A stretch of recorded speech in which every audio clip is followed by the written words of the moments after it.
حضرت بلال جناب عمر رضی اللہ عنہ سے ملنے آئے. جب بلال دروازے سے داخل ہوئے تو فاروق اعظم نے کرسی چھوڑ دی، ہاتھ باندھ کے کونے میں کھڑے ہو گئے. کالا رنگ نام رکھنا نہیں جانتے، کیسر اور کسرا کو خاطر میں نہ لانے والا عمر بلال کے سامنے کھڑے ہو گئے. لوگ کہنے لگے عمر کون آ رہا ہے جس کے لیے تیرا یہ استقبال ہے؟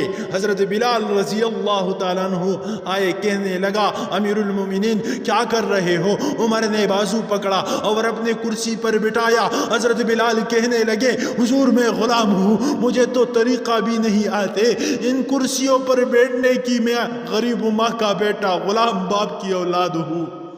حضرت عمر رضی اللہ عنہ کہنے لگے بلال تو غلام تھا، لیکن جب سے تو مصطفیٰ صلی اللہ علیہ وسلم کا غلام بننا ہے تو ہمارا امام بن گیا ہے.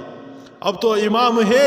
رسول اللہ صلی اللہ علیہ وسلم کی امت کا فرمایا مجھے وہ دن یاد ہے جب مکہ فتح ہوا تھا، بت ٹوٹ گئے تھے، بڑے بڑے سردار تھے، اور میرے نبی صلی اللہ علیہ وسلم نے فرمایا بلال سے کہو کہ کعبہ کی چھت پر چڑھ کے اذان دے. لوگوں نے کہا حضور کسی اور کی ڈیوٹی لگا دے، تو آپ صلی اللہ علیہ وسلم نے فرمایا چپ کرو. بدر میں مار کھایا کہ اذان پڑی تو بلال، احد میں پتھر برسے اذان پڑی تو بلال، تبتے صحراؤں میں پڑی پتھر کا اذان پڑے تو بلال کو بلاؤ.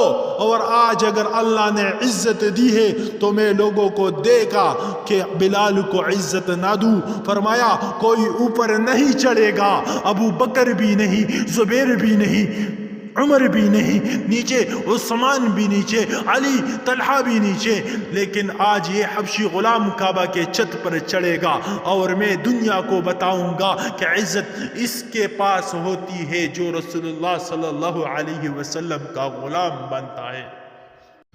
حضرات اگر آپ نے ہمارے چینل کو سبسکرائب نہیں کیا تو ہمارے چینل کو سبسکرائب کریں اور ساتھ میں گھنٹی کا بٹن بھی دبائیے تاکہ ہمارے نئے ویڈیو آپ لوگوں کو بر وقت پہنچے.